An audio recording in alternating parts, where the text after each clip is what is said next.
আসসালামু আলাইকুম। আজ শুক্রবার 12ই আশ্বিন 23শে রবিউল আওয়াল 27শে সেপ্টেম্বর। বাংলাদেশ বেতার রাজশাহী স্থানীয় সংবাদ পড়ছি মোয়াজ্জেম হোসেন। জাতিসংঘের মহাসচিব অ্যান্টোনিও গুতেরেস প্রধান উপদেষ্টা অধ্যাপক ড মোহাম্মদ ইউনুস এবং অন্তর্বর্তীকালীন সরকারের প্রতি পূর্ণ সমর্থন প্রকাশ করে বলেছেন, জাতিসংঘ বাংলাদেশের সংস্কারে সহায়তা করতে প্রস্তুত। নিউ ইয়র্ক স্থানীয় সময় বৃহস্পতিবার জাতিসংঘ সদর দপ্তরে প্রধান উপদেষ্টার সাথে বৈঠকে জাতিসংঘ মহাসচিব এ সমর্থন ব্যক্ত করেন। জাতিসংঘের মহাসচিব বলেন, সদ্য গৃহীত জাতিসংঘের প্যাক্ট অব দ্য ফিউচার বাংলাদেশের জন্য অত্যন্ত প্রাসঙ্গিক এবং এর প্রণোদনামূলক অর্থায়ন দেশটির জন্য বিশেষ সহায়ক হবে। এ সময় প্রধান উপদেষ্টা ড মোহাম্মদ ইউনুস জুলাই আগস্ট মাসের ছাত্র জনতার গণ আন্দোলনের কথা উল্লেখ করে বলেন, এই আন্দোলন শেখ হাসিনার নির্মম স্বৈরাচারের অবসান ঘটায়। তরুণরা নতুন বাংলাদেশের জন্য তাদের জীবন উৎসর্গ করেছে। বৈঠকে জলবায়ু পরিবর্তন এবং বাংলাদেশের 17 কোটি মানুষের ওপর এর প্রভাব, রোহিঙ্গা সংকট এবং জুলাই আগস্টের গণ আন্দোলনের সময় সংঘটিত নৃশংসতার তদন্তে জাতিসংঘের নেতৃত্বাধীন অনুসন্ধান মিশনের বিষয়ে আলোচনা হয়। রাজশাহী মেট্রোপলিটন পুলিশের কমিশনার মোহাম্মদ আবু সুফিয়ান সাংবাদিকদের সাথে গতকাল সৌজন্য সাক্ষাৎ ও মতবিনিময় করেছেন। সদর দপ্তরের সম্মেলন কক্ষে আয়োজিত মতবিনিময় সভায় বক্তব্যের শুরুতে আরএমপি কমিশনার গত জুলাই আগস্টের ছাত্র জনতার বৈষম্য বিরোধী আন্দোলনে শহীদদের প্রতি বিনম্র শ্রদ্ধা ও তাদের বিদেহী আত্মার মাগফিরাত কামনা করেন। এ সময় পুলিশ কমিশনার বলেন, বর্তমানে পুলিশ প্রকৃতপক্ষে জনতার পুলিশ হতে চাই, জনগণের কাছাকাছি যেতে চাই। অতীতে যা কিছু হয়েছে সেখান থেকে শিক্ষা নিয়ে কাঙ্ক্ষিত সেবা দিয়ে বাংলাদেশ পুলিশ জনগণের আস্থা অর্জন করতে চাই। সে লক্ষ্য অর্জনে কাজ করছে রাজশাহী মেট্রোপলিটন পুলিশ। তিনি আরও বলেন, শুধু মাদক বহনকারী নয়, মাদক ব্যবসায়ীকেও আইনের আওতায় আনা হবে। আসন্ন শারদীয় দুর্গাপূজায় আরএমপির পক্ষ থেকে সর্বাত্মক নিরাপত্তা ব্যবস্থা গ্রহণের কথাও বলেন তিনি।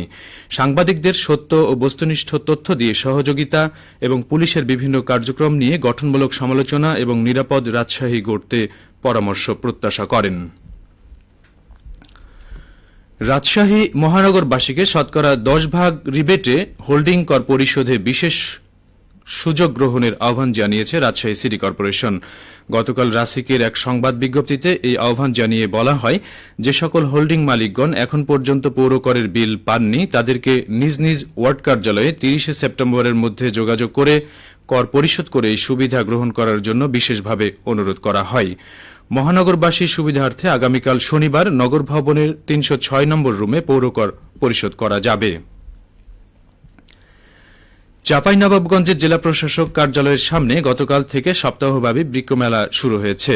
চাঁপাইনবাবগঞ্জ জেলা প্রশাসনের সহযোগিতায় বন বিভাগ আয়োজিত মেলার উদ্বোধনী অনুষ্ঠানে সভাপতিত্ব করেন চাঁপাইনবাবগঞ্জের অতিরিক্ত জেলা প্রশাসক আহমেদ মাহবুবুল ইসলাম। বক্তব্য রাখেন সামাজিক বন বিভাগ রাজশাহীর বিভাগীয় বন কর্মকর্তা রফিকুজ্জামান, চাঁপাইনবাবগঞ্জ কৃষি সম্প্রসারণ অধিদপ্তরের উপপরিচালক ড পলাশ সরকার। বৃক্ষ দিয়ে সাজাই দেশ, সমৃদ্ধ করি বাংলাদেশ, এই প্রতিপাদ্যকে সামনে রেখে আয়োজিত সপ্তাহব্যাপী বৃক্ষ মেলায় সরকারি ও বেসরকারি প্রতিষ্ঠানের 25টি স্টল অংশ নিয়েছে। চাঁপাইনবাবগঞ্জে আসন্ন শারদীয় দুর্গাপূজা সুষ্ঠুভাবে উদযাপনের লক্ষ্যে পুলিশ প্রশাসনের উদ্যোগে আইন শৃঙ্খলা বিষয়ক সভা গতকাল অনুষ্ঠিত হয়েছে। পুলিশ সুপারের সম্মেলন কক্ষে অনুষ্ঠিত সভায় সভাপতিত্ব করেন পুলিশ সুপার রেজাউল করিম। সভায় বক্তব্য রাখেন অতিরিক্ত পুলিশ সুপার নুরুজ্জামান, চাঁপাইনবাবগঞ্জ জেলা পূজা উদযাপন পরিষদের সভাপতি ডাবলু কুমার ঘোষ। সভায় জেলার বিভিন্ন পর্যায়ের পুলিশ কর্মকর্তা সহ পূজা মণ্ডপের নেতৃবৃন্দ উপস্থিত ছিলেন।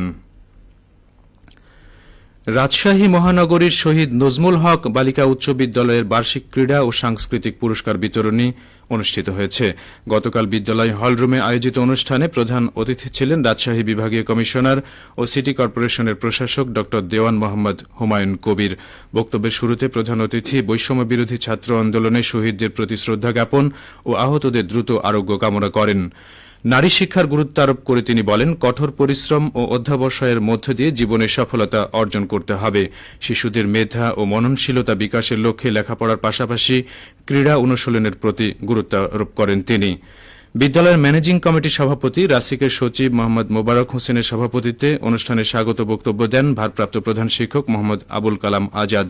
অনুষ্ঠানে কৃতী শিক্ষার্থীদের সংবর্ধনা ও বিভিন্ন প্রতিযোগিতায় বিজয়ী শিক্ষার্থীদের পুরস্কার প্রদান করা হয়। সবশেষে আবহাওয়া। আজ সকাল ৬টায় রাজশাহীতে তাপমাত্রা ছিল ২৫.৫ ডিগ্রি সেলসিয়াস। এ সময় বাতাসে আর্দ্রতার পরিমাণ ছিল ৯৯%। রাজশাহী ও পার্শ্ববর্তী এলাকায় আজ সূর্যোদয় হয়েছে ভোর ৫টা ৫৬ এবং সূর্যাস্ত সন্ধে ৫টা ৫৬। সংবাদ শেষ হল। আমাদের পরবর্তী স্থানীয় সংবাদ দুপুর ১২টা ১০।